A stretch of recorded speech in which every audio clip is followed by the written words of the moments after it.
Hey YouTube, so I just wanted to give a quick update about the school situation. I know I mentioned in an earlier video, and I don't know if I've posted it even yet or not, but I mentioned how we had a bonus professional development because of our school's decision. So I wanted to fill you in on that. So basically what happened is the school, if you've watched that update, you know we're doing 100% online for until the COVID numbers come down.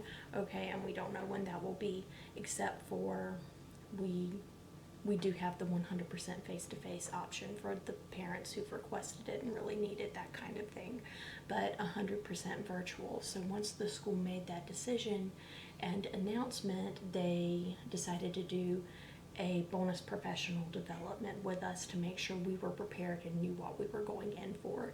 And if you see me look down, I took a couple notes that I wanted to make sure I said because it's so much going on right now. I don't want to go round and roundabout and forget, but this is what we're doing.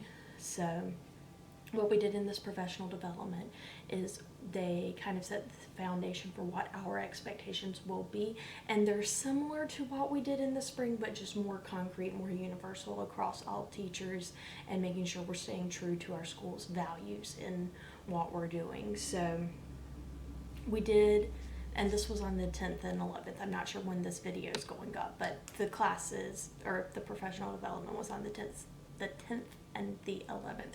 So we are going to be using the learning management system called Schoology, and we're going to be actually trained on it during our first week back. But we were kind of given a brief overview what it was, that kind of a thing. And we talked about activity lists, which is something our school already used anyway as part of our daily, just what we did. We used activity lists, which is where when you're working with a group of students, and you can look up more information about the STEAM Lattice system, and STEAM.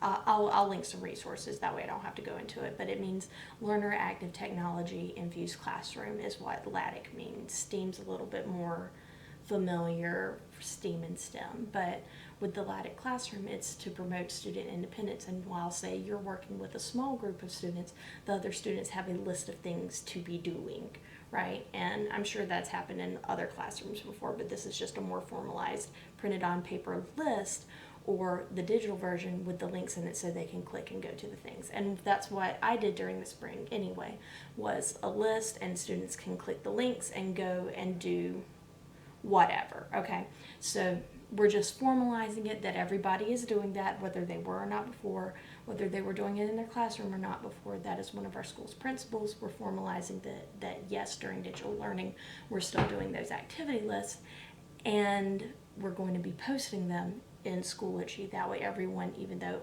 all of us were making them pretty much before, this is where they're all being posted during these times. So we talked about that, and we talked about with the distance learning, we talked about a little bit about how we're going to differentiate them for different levels by including required stuff and a couple optional things in activity lists, but mostly students have a section for their practice work, like your main instruction, that's required for everybody, but when they're just practicing it or reviewing, they can choose this option or that option, and that could be based on their level, whether they need something a little more challenging or something a little bit more remedial, or if they're right on level.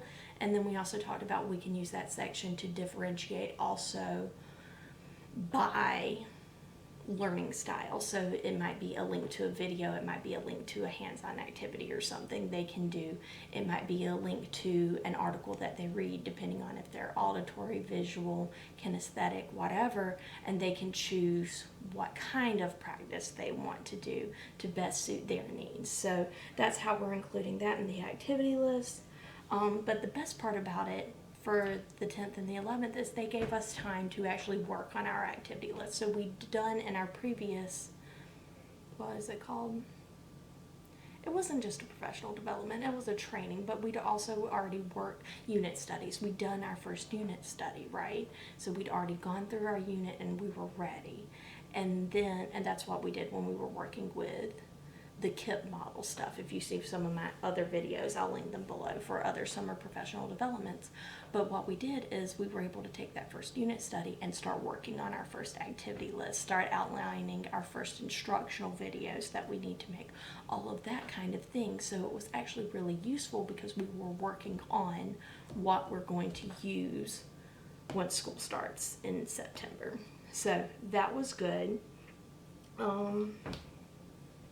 What our coming back to school schedule looks like is, like I said, I don't know when this video is going to go up, but our first week of school is September the 8th.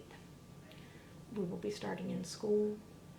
The week before that, we're going to be doing our LEAP days and orientation for students and getting all the students onboarded in Schoology and all our other websites, taught how to use the activity list, taught how to log in, given diagnostic tests so that we know exactly where they are for differentiation, given all their passwords, like everything, doing technology pickup, school supplies, any of that kind of thing is that first week of September, getting everyone ready. And the week before that, I know I'm working backwards, the last week of August is going to be our teacher work days, where we're going to be trained on everything ourselves, get our spaces set up, all of that kind of thing. And so this is actually going to be my last school update until after school starts, because we're getting ready. We're about to start, so it's time.